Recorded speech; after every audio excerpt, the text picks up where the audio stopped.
We're joined by the president of the International MMA Federation, Mr. Kerrith Brown. How are you doing, sir? I'm good, thank you. Thank you very much. Now, given the opportunity to come on your podcast, so for sure. Well, thank you very much for this opportunity. We've got a few questions to ask you. The 2022 IMMAF African Championships were held in Johannesburg, South Africa on April 28th to the 30th. This was the first time in 3 years since IMMAF held an event on African soil. First question for you, what was your overall impression of the African Championship and, more importantly, African MMA talent? Yeah, it was good to get back into motion, as they say, especially coming off the back of COVID over the last 2 years, which has kind of put a bit of a break on the whole industry, so to speak. So going back out and having the opportunity to go into Africa is always good in the sense of, making sure that we get back on track for our competition pathway. So Africa was great, to be fair. It was an amazing event. And just finding the levels of where the talent is right now. Obviously, after 2 years, everybody's got to kind of kickstart themselves. So having the event in South Africa and having those federations that attended was some amazing competition. So it was great to be back and see the athletes and the presidents in terms of their commitment to developing the sport in Africa. Very interesting. We're going to get into that topic of development. Just wanted to note here that South Africa won 17 medals, followed by Angola with 13 medals, and Namibia with 3. There's plenty of great articles regarding the championships on IMMAF's website. That's immaf.org, as well as on social media, various platforms, of course. On social media during the tournament, during the championships, we saw a picture of you meeting with a number of federation presidents from Africa to discuss MMA development on the continent, representatives from Mauritius, South Africa, Zimbabwe, Angola, Zambia, and Namibia. The question here is, what's the current state of amateur MMA in Africa? What are the opportunities and what are the challenges? The situation in Africa is, not the best. And what I mean by it is that, within combat sports, it's always problematic. If you look at the other core sports, judo, karate, wrestling, and so forth, you look at the development in there, and it's been very underpinned because of the lack of funding through government and through having good coaches that have gone into Africa to help develop, any combat sports. And, it's been well documented that, if you take my sports, judo, that's my background, for any emerging athlete to come from any of the federations, it's very difficult because it's like a 10 to 15 year process, to learn that craft, get the support of the national federation and get support of government. So there have been very few that have been very successful. Boxing has a fairly decent run in some of the countries, but still not great when you start to strip down the lower combat sports, as in wrestling, judo, karate, taekwondo, and so on. So MMA obviously is an emerging new discipline within the combat family. And with that, it's kind of a mixture of learning all the other disciplines. So you don't have to be more specific, as in taking 10 to 15 years to learn one particular discipline, where mixed martial arts, it's a multiple of different core sports put together, and you've got a slightly lesser transition in learning that particular sport. So instead of 10, 15, you can cut it down to 2-3 years and be kind of in that emerging pack, in terms of that sort of 67% of those athletes that are at the same level. Do you know what I mean? A subject that you don't have a particular core sport. So the issue has been always about the support and the funding. A lot of corruption, obviously, been involved in that process. A lot of one-man operators that are wearing multiple hats to try and keep things going. And some also are in control of karate, taekwondo, boxing, judo. and are wearing multiple hats, that doesn't help either, because then, you're stretching yourself and, you're kind of picking and choosing which is better. And then the ones below get kind of left. So with MMA, it's becoming more apparent that because it's an easier process, and not only that, it has an easier fix to the eye in terms of that. You've got 3 world championships, 3 world champions currently coming from Africa. Right. So Francis Ngannou, Kamaru Usman, and Israel Adesanya. So now that gives a lot of gravity in the sense that all of a sudden, and we all know there's a lot of potential within Africa to unearth. And how do we get that? Well, obviously because of our background, we kind of understand that process a little better in terms of performance.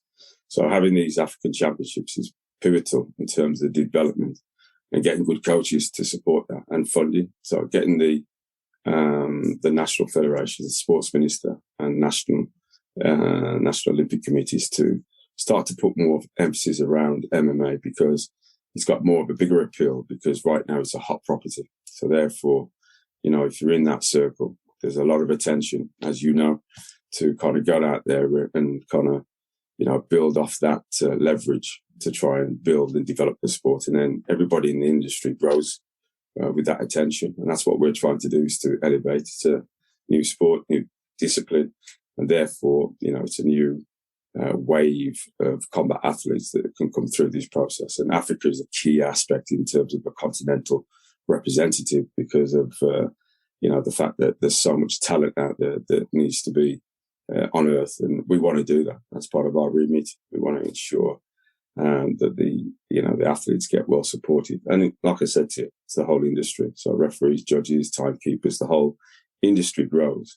And out of that, you'll get some stars that will come out of there and represent their country, kind of natural born, who, kind of reside in those particular federations and national federations. So for me, the future is bright when you look at Africa, and, the massive potential that's there. And, having just come back from there, we just seen one of the star federations for me was Angola. Do you know what I mean? And came there well prepared, well structured, young federation. Right. Got a sight on, as an emerging nation that pushed South Africa, that have been obviously been involved as part of that process in terms of the development, and really put themselves on the map as, and as an emerging nation to really have some potential stars that could come out of there long term.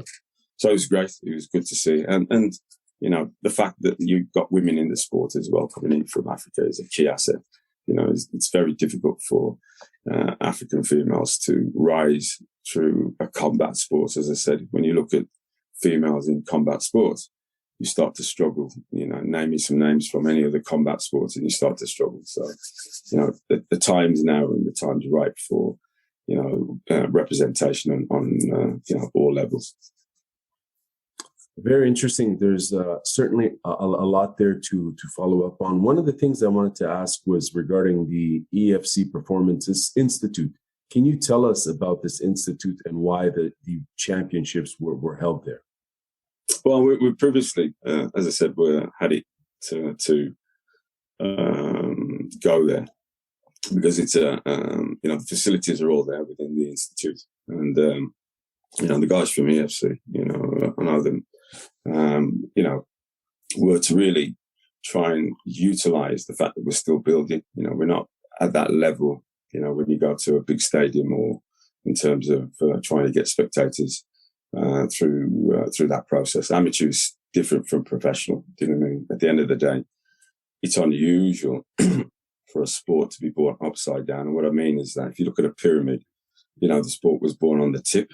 Now we're, as the international governing body, we're trying to reverse that. So there's a bit of a reverse engineering where you're now drilling from top and drilling all the way to get to the base, to build the base. It's unusual for a sport to be born from the professional aspect without having the building blocks of everything that is certified. So a good example of that is a coach. A coach will say, I teach MMA. Where did you qualify? Oh, nobody qualified me. I qualified myself. I'm self-certified. Unbelievable. You couldn't do that with any other profession, but because it's MMA, And that's the way the sport has been developed. Other coaches have come from other disciplines that give them that feed into MMA. So I'm a 6th Dan in judo. I can say I teach MMA, but I'm not qualified. I'm qualified to teach judo, but it doesn't give me the right to say that I teach MMA, in the sense that if you take it as a new discipline with the foundations from the bottom, you would have to be certified by the governing body and the national federation that is doing MMA. Well, that hasn't been really developed. It's just starting to come through over the last 7 years. We've developed the curriculum. We've developed the coaching levels, level 1, level 2, level 3. And that way you have to be certified. So if you are going to cage side, you have to be a certified coach of a level 2 and so forth. So the sport is certified. But the problem is that there are coaches out there that have been going in the industry through the professional side for over 20 years. You try telling them that they've got to be certified. They look at you as if you're going mad. They say, well, why do I need to be certified? I've been in the game for 20 years. Yeah, but you're not a coach for MMA. You're a coach for karate or kickboxing or wrestling or judo or whatever, which is fine. But you've never been certified by a process that gives you the credibility around that. And that's the tricky part, is trying to get that assessment, that level. What you've got is the guys that are bolted already through the gate. Now you've got the next generation, and these are the ones that we need to educate and certify. That will be the newer generation coming through eventually that will standardize the sport over the next 10 years. And that's where we are as the international governing body, to certify everything. And when I say everything, that includes the cage, the fighting area, call it what you like, that has never been certified by anybody. You know, right. It's the first time that we have a certified cage or fighting area that is being certified by a governing body and has had the process by a referee involved, the regulatory body, to actually sign it off to say that it's safe. When I say there are 90% of those fighting areas that are not fit for purpose for athletes, that are dangerous, it's unbelievable. And there are accidents that are waiting to have happened and have also happened already, where, you know, you see somebody hit in the post where there's no protection pad and stuff like that. So, you know, there's a multiple of things within the industry that needs to really be seriously regulated in order for the safety of the athletes. And, you know, it's our responsibility as the governing body to foresee that, to ensure that, you know, we reach a gold standard, which is what we call an Olympic standard for the sport.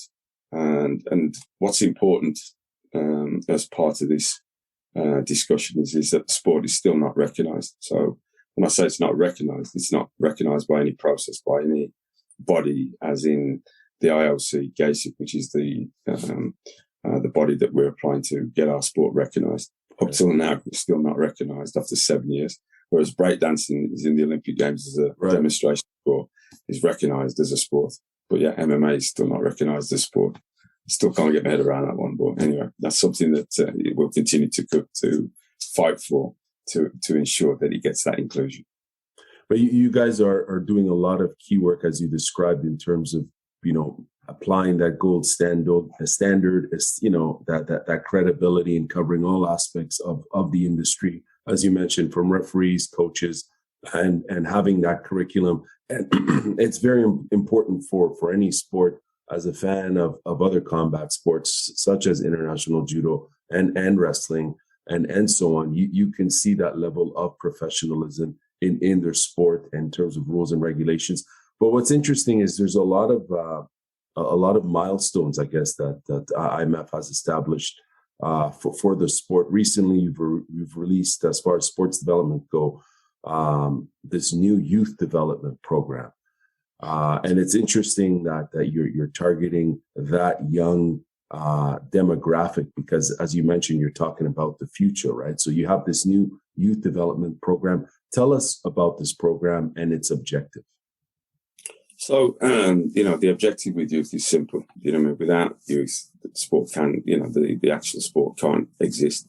And when we say youth, it's recreational, and it's the pathway for the sport to have the longevity. At the end goal is, as I said, the sport was born upside down on a tip. It's based on professional promoters, you know, that will thrive on those athletes making those transitions from core sports. And now, with the emergence of mixed martial arts as a core discipline, you have that new generation coming through. So, you know, when we look at youth, that's the bedrock of the sport. Now, if we can change the perception and the whole industry from the ground, then you've got a sport that has longevity. Because if not, you're going to rely on the core sports themselves, so judo, karate, boxing, and you're going to rely on that old transitional process of somebody who's got a good background in wrestling will make that transition into MMA. That will always happen. But now you've got the emerging sport of mixed martial arts where this guy, where this generation are just training from the age of 8 all the way through. That's a different proposition. Now you've got issues where if you're coming in from a core sport and you're up against somebody that's been training from the age of 8, who's now 22, and all he's done is mixed martial arts, it's not rocket science that tells you that it's a different proposition. You got issues with that. So that's how we are going to fuel the next generation. So we've created an app. We have the grading ladder, call it what you like. We have a fundamental program that allows you to see the techniques that are broken down for the sport of mixed martial arts. And obviously they're coming from other core sports. We get it. We understand it. We are taking it from the other core sports. And that's fine. You know what I mean? We're in a family and, we should not be fighting against ourselves in terms of the Combat Alliance. And, that's one of the issues that we have, where we have a few combat sports that are pushing against us from trying to develop because they're afraid of athletes migrating from their sport to mixed martial arts. The way I look at it, it's a big piece of cake. We should all use each other and all move up the ladder at the same time. Use us. It's a platform where MMA is in the public side at the moment. Use it for your own core sports because that's part of the transitional process. So the youth MMA is something that we targeted because that's where you can change the perception. You can change the whole game. Coaches, referees, timekeepers, women, you name it. Everything that you want to do, you have to educate from the starting block. The starting block is recreational and youth. If we can get to that bedrock, then, for us, I think that we've done a great job in terms of that pathway for athletes to come through that transition. So a good example of that as the only international federation, one which is WADA approved as well. So we were successful to get our WADA recognition in December of 2021. And that gives us the only international federation that's been signatored to WADA in terms of governing MMA. As part of that transitional period, we made a conscious decision to make a recommendation for no headshots under 18. So as the only international federation for combat sports to have no headshots as a recommendation is a massive statement when you look at all the other core sports that are having headshots, boxing, taekwondo, muay thai, in terms of that development for under 18. Right. And so our first Youth World Championships was in 2019 with over 25 national federations and about 300 athletes. And to have no headshots, the event was fantastic in terms of that preparation as part of the pathway and as part of protecting the next generation with concussion.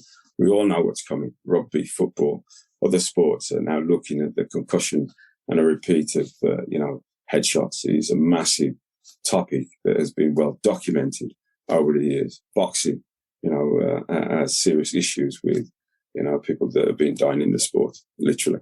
And, people say that MMA is a dangerous sport. No, it's not. There are other combat sports that are far dangerous, but the perception, the way it looks and the fact that it looks dangerous is completely, not backed up in terms of when you look at the data. So, we have all the data. We have one of the highest medical commissions in terms that sits on there, neurologists that sit on there, make the recommendations for us to, guide the national federation. So we're very proud of the work that we do. We have all the stats to back it up in terms of whether it's an eye poke or whatever, in terms of, whether it's a break or whether it's a concussion. If our athletes get knocked out, we send them for a CT scan, and the list goes on in terms of protection. But ultimately, coming back to youth, we made a conscious decision. We wanted to protect the sport because, as you know, the sport was relatively new. Putting kids, and this is the way it's said, in a cage is barbaric. The cage is a safety area. The fact that it does what it's supposed to do, in terms of we understand that. The fact that the sport is safe.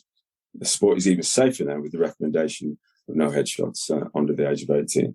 Now, national federations can choose to modify that, but when it comes to our competitions, we are making a concerted effort to ensure the safety development of those athletes from the age of 12 going all the way to when they become plus 18, in terms of that assurity to ensure that we've got the quality of that pathway to ensure the next generation are being looked after at every level. So we're very proud of the fact of that. And with our first Youth World Championships in 2019, that justified the recommendations, and now it's a standard thing in federations. Some were pushing back, didn't want it. They wanted headshots under the age of, sort of 16, 17. I get it. And I said, look, let's just go through, let's get all the data. Let's make sure that we're growing. We've got time. You've got to remember, combat sports have been out there for over 100 years. We're only 7 years in the development program. Slow down, guys. We've got plenty of time, man. Your time will come. And, if it's proven that we can lower the age for headshots, we'll do that. But let's start from a solid base. We're all in it together. We're all growing. And we'll see the benefits of that, because the next generation that will come through that, those guys that started at 12 through our program, those potentially could be your 2028 athletes going to the Olympic Games, or 2032, that have been safely looked after over this process as part of those key indicators of ensuring that the sport is,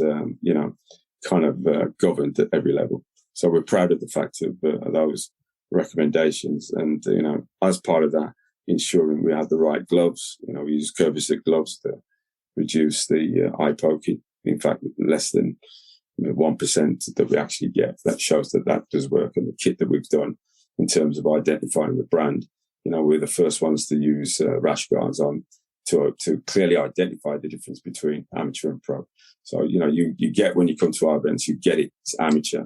The rule sets are slightly changed as well to obviously safeguard the athletes in terms of getting more damage. So no knees to the head, no elbows to the head or a ground opponent. So, those are all part of that development and the protection of those athletes going through. And it works well for us as part of that development for youth.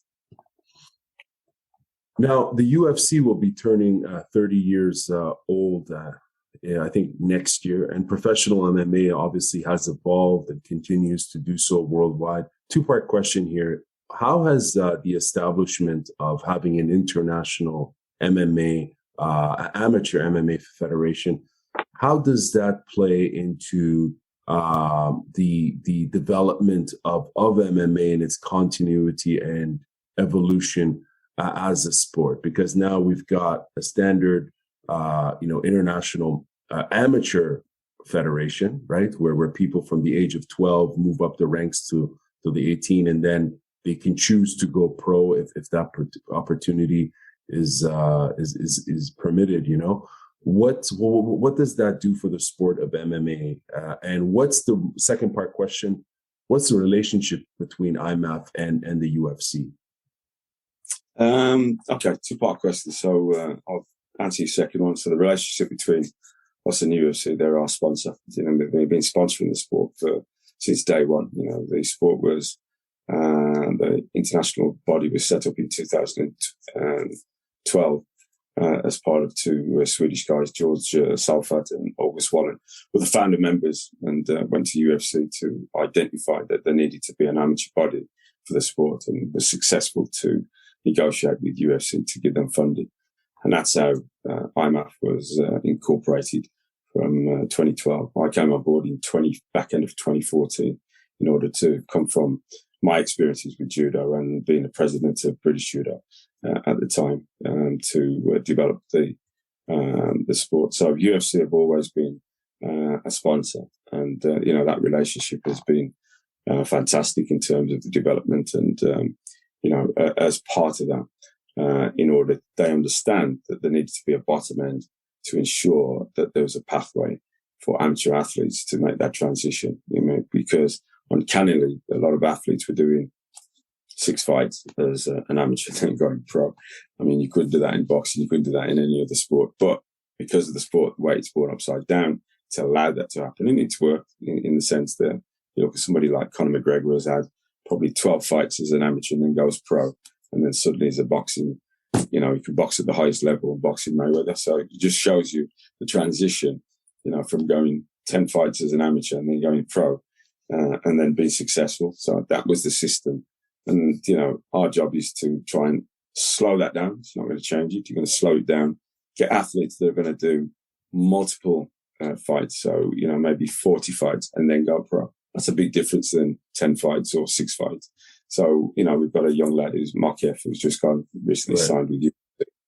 Something like over 30 fights that have been as an amateur, 2 times junior world champion and so forth, and has made, an impact in the fact that, he's kind of like 23 undefeated, goes in, and wins his debut, second fastest win.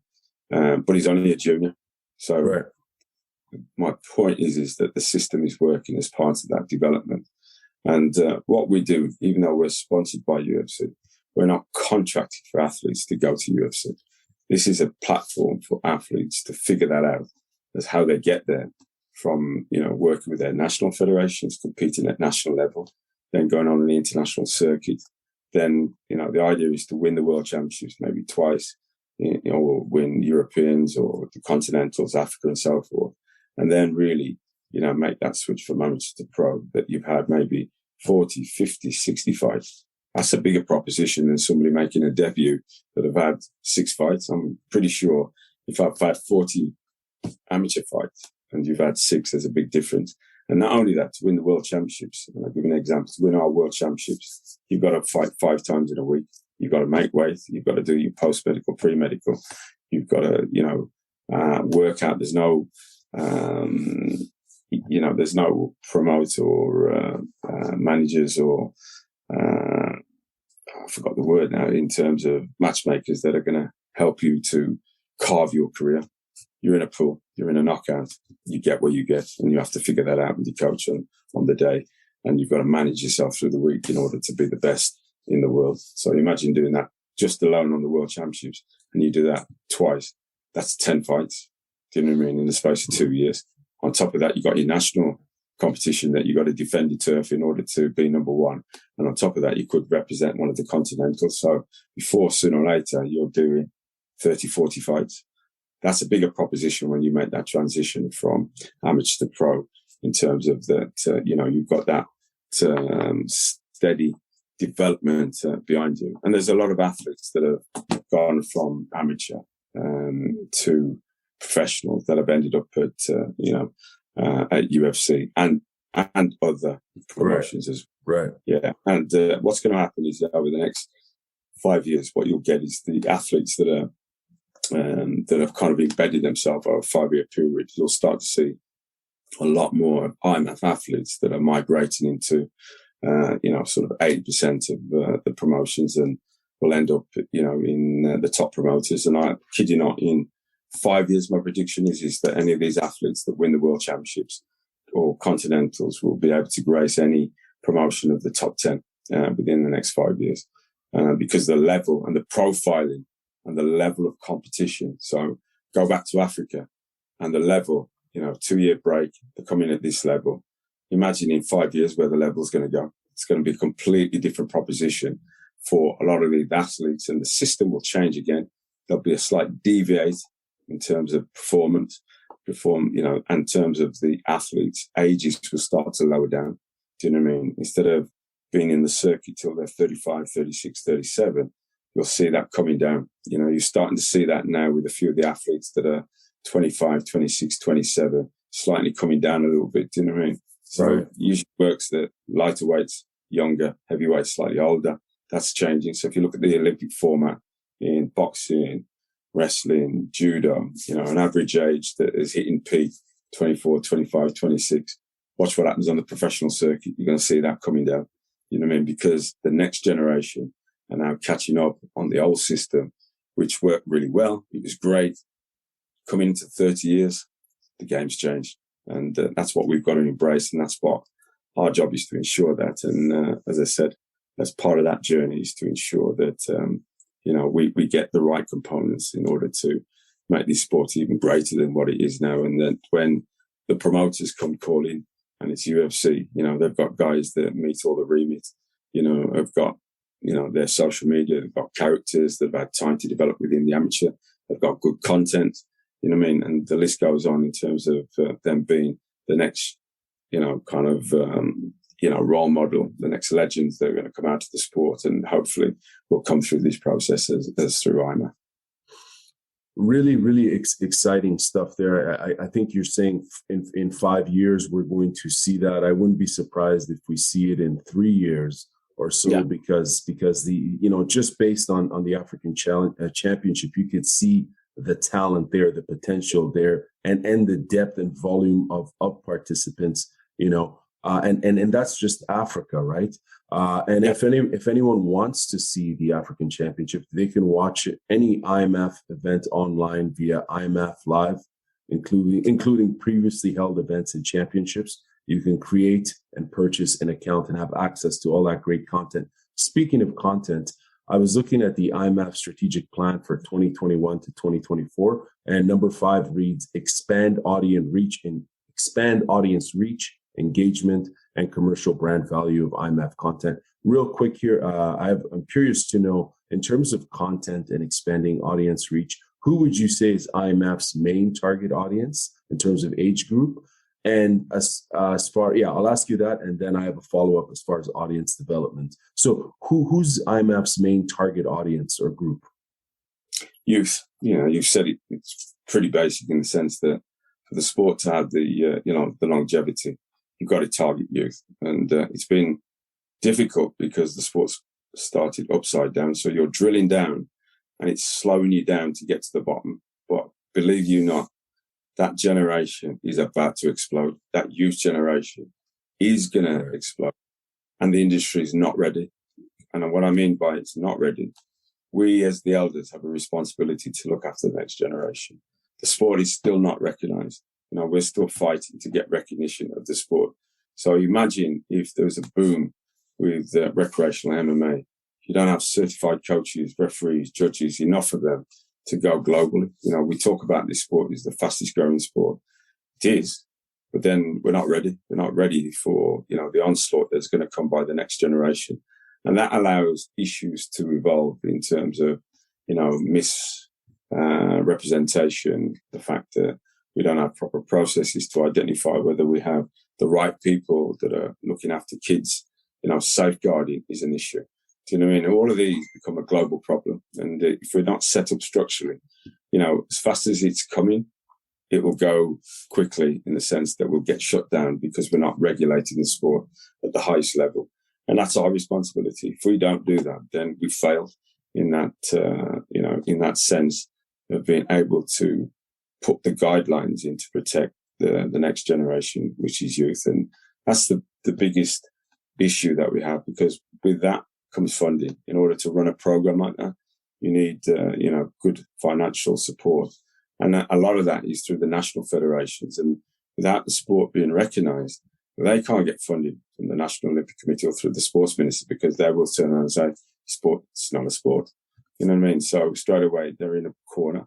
It then becomes self-funding, and then you're reliant on the individuals and their input and passion in order to try and help develop the sport with the recommendations that we make. That it's not cheap. And then running the events is not cheap. The fact that we're now WADA accredited raises the bar in terms of our competition and the cost of the competition as a self-funder. So when you've got athletes that are spending a lot of money to develop as amateur, as there's that hidden agenda where athletes want to switch from amateur to pro to get paid. That's a problem, because that creates a pushback, because everybody needs money. Everybody's got to put food on the table. We understand that.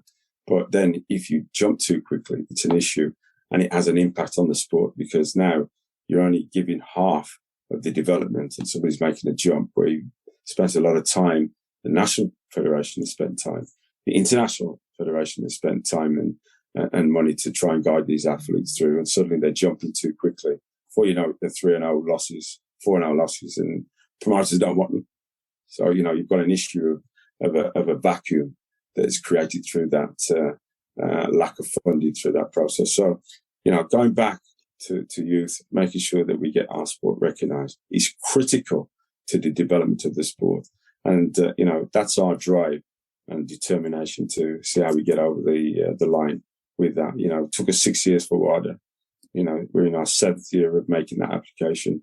There are changes that have been made within GACIP. It has been political in terms that we've had core sports that have, held us back, and for whatever political circles that have been, trying to keep us down.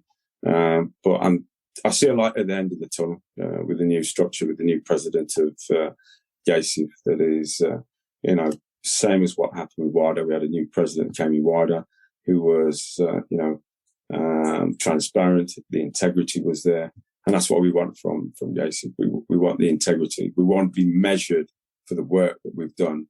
We don't want to go into a closed circle and, somebody picking or choosing who can come and who not, or not even looking at the work that we've done. We want to be measured for what we contribute in terms of developing the sport at every level, and to ensure that the integrity of the sport is paramount. And that's what we have to really insist, and how we change the perception of the sport. We know where we've come from over the last 30 years, where, you had the first UFC event with the rule sets, and, that has changed over the years. And, we've been part of that cultural change. Only recently, the other day, we lifted the ban in France. Do you know what I mean? So right. France was the European country to ban the sport. And that was obviously a big impact in our development. And, we were successful on getting the sports minister and the country to overturn that decision. And it's now open that whether amateur or a professional can now compete. And I believe UFC will be there sometime this year, later on this year, to have their first event after spending so many years of fighting to get these sports overturned and to lift its ban. So, that's been memorable. And as part of our journey, we've contributed to that. And we're very proud of that work that we've done. And critically, the key thing was about youth coach development and ensuring that the safety around the sport is being put together with like-minded people to ensure that level of professionalism is also reciprocated in the sense of amateur development. So we're very, very proud of that. And we have to push that. Right now we have over 52 national federations that are recognised through the National Olympic Committee and so forth. And, we'll continue to push for that. And, that's our goal. That's our job. And we've got to maintain that and ensure that, when you said the next 30 years next year, for UFC, it's our 10th anniversary this year. It's right. Part of our program. And, we'll give value for that. Hopefully we'll have our own Pan Ams next year at 5 weeks. So we'll contribute to that 30 year as part of that development. And, we know the sport, 2028 is around the corner. It's quite ironic. It was my first Olympic Games in '84. We could go back there to 2028, with the new sport of MMA being a demonstration sport. That's a dream, but the reality, let's get the sport over the line. Let's get it recognized, and then the rest will follow. Very, very exciting and very interesting. I have 2 more questions. I appreciate your time. I want to know, what's the future of IMMAF events in Africa? What can you tell us? And also, the Pan American Championships are happening in June in Mexico. And I wanted to know what the Americas, North and South America, what that market means for amateur MMA development. So, in terms of Africa, got to do more work. You know what I mean?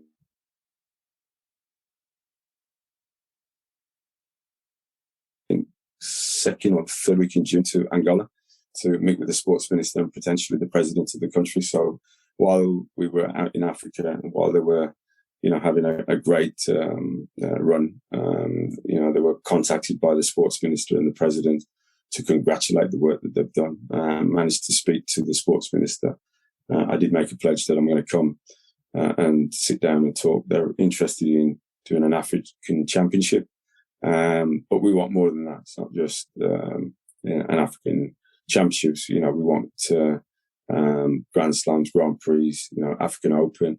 So we're going to push that agenda. It's on my remit to really help support the development of the African federations. And we've got good federations that are good, kind of 15 federations that some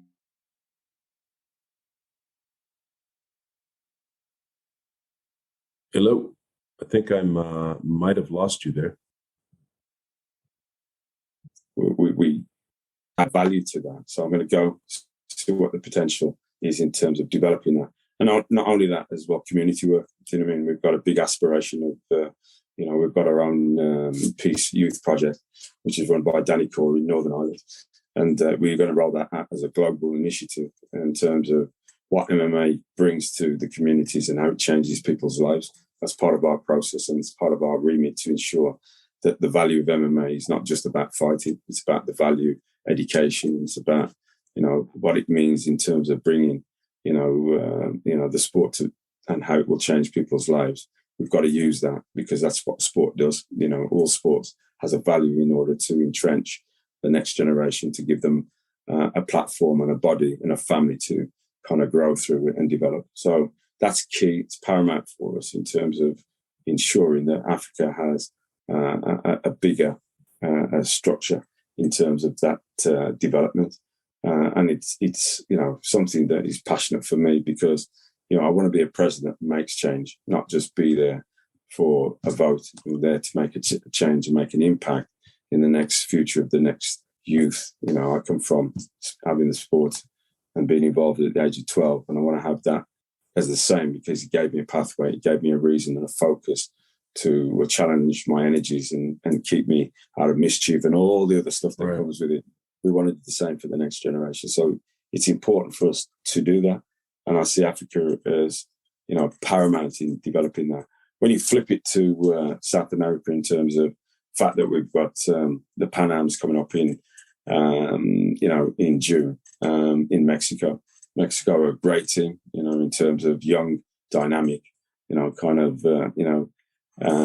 a well-structured, well-support in terms of national Olympic and sports minister behind them. We want to try and grow and develop. So South America is another kind of hidden gem along with the Caribbeans. Do you know what I mean? So we've got a Caribbean group that we're working with. And again, because of my own background and knowing, the combat sports element within the Caribbean and South America and so forth, it's been very difficult.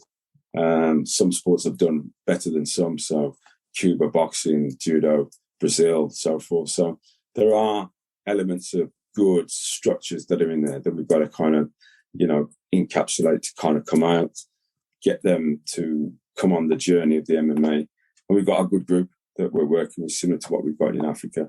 The sport is relatively young there as well. Same issues, funding, having good coaches, and then, being able to reflect on that. Now, if you go further south, Canada hasn't been very, very good with just suspended the federation and restructuring that.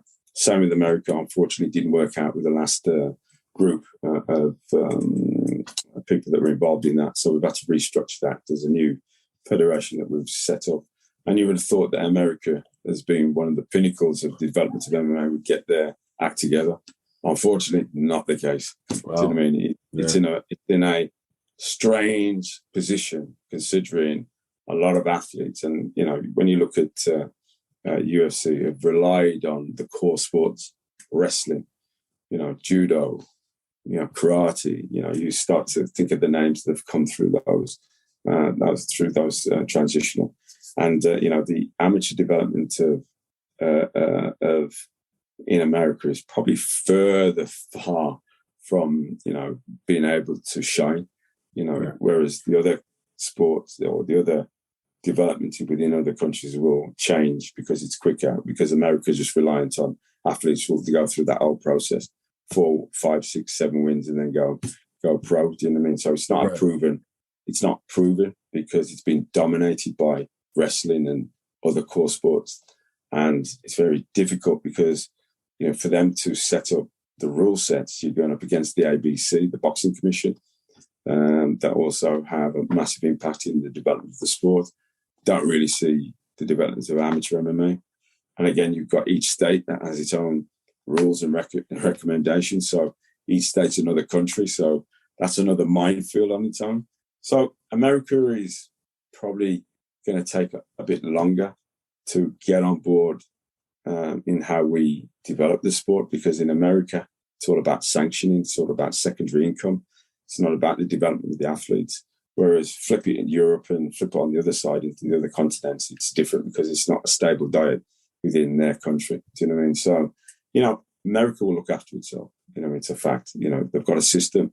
It's working. At some point, they'll figure it out. Same as Brazil. Brazil, if you've noticed, all of a sudden there's been a lack of talented athletes when you look over the last 20 years that were coming through Brazil. There are a lot of talent coming through there. That has been, kind of reduced.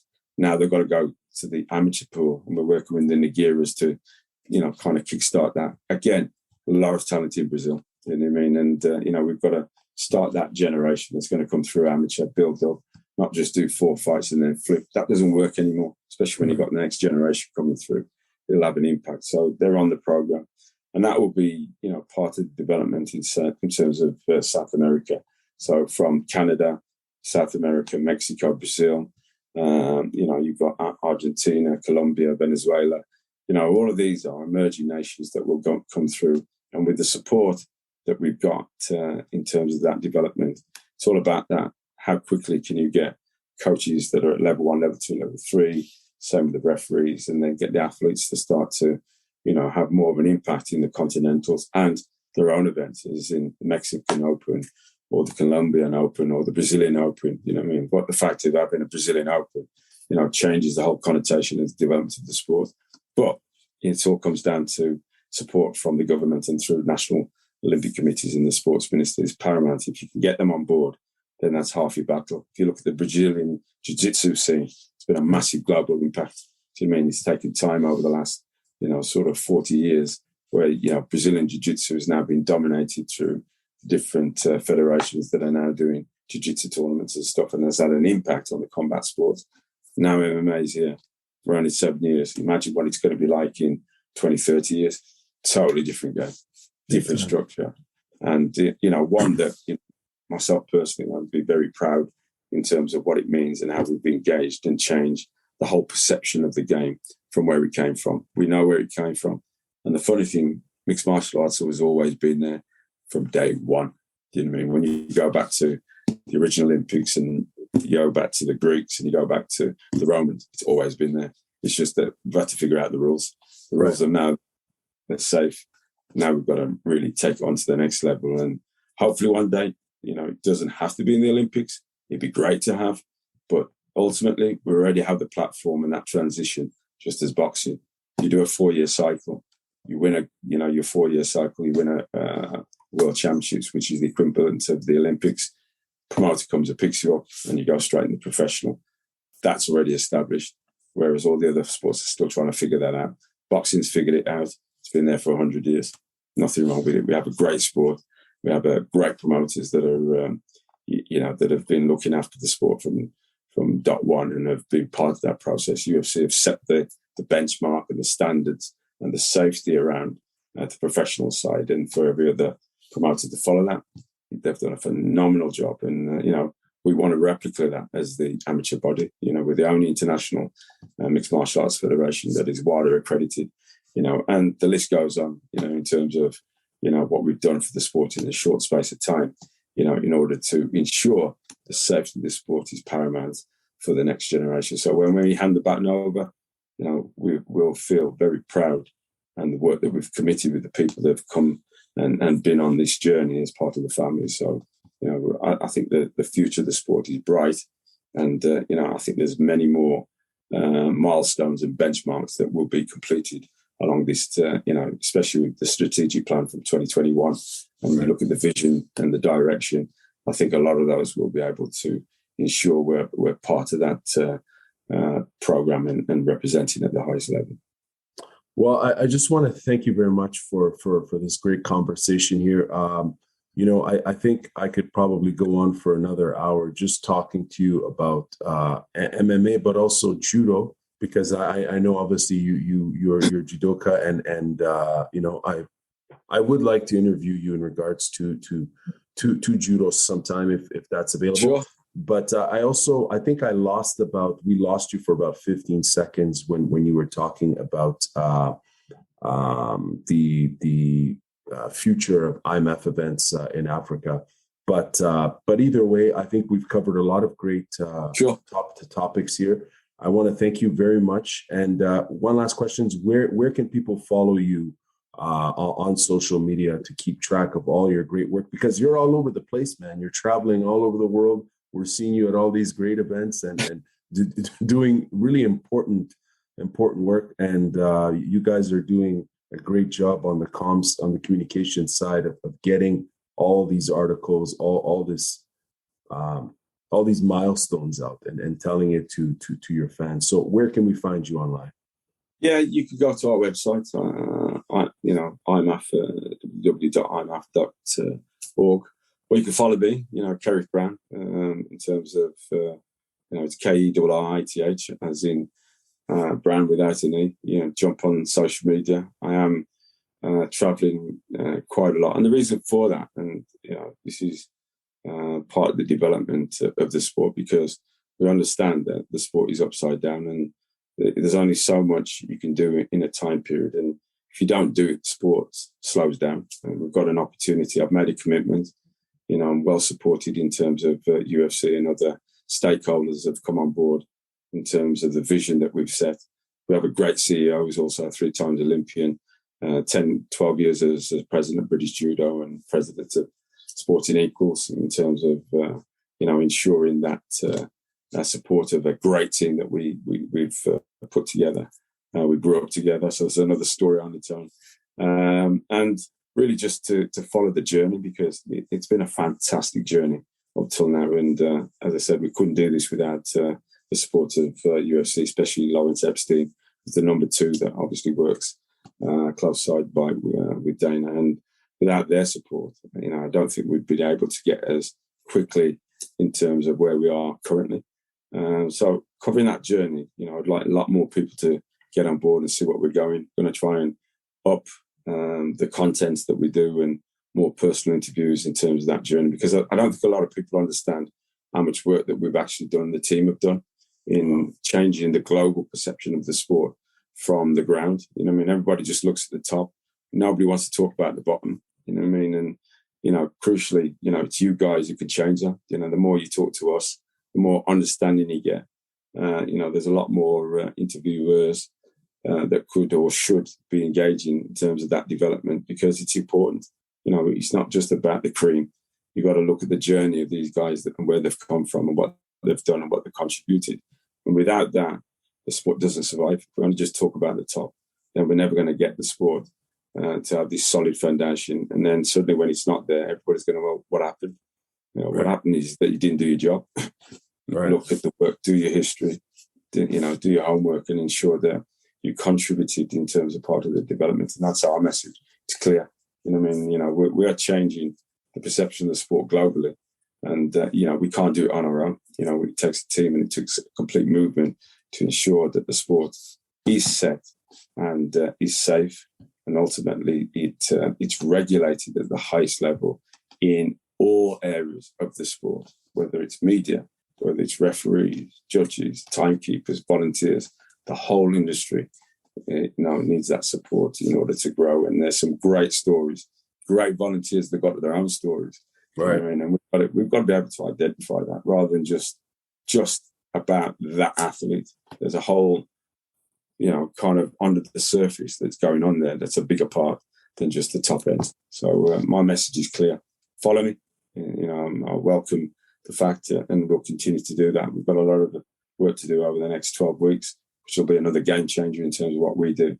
Long may it continue. So thank you very much for the opportunity of giving me time to kind of ramble on and, explain what we try and do in order to make this sport a better sport and a fantastic sport for the next generation. Thank you very much, man. I really appreciate it. It's been great. And let's do it again. Thank you. Appreciate it, man. I really appreciate it. Thank you very much.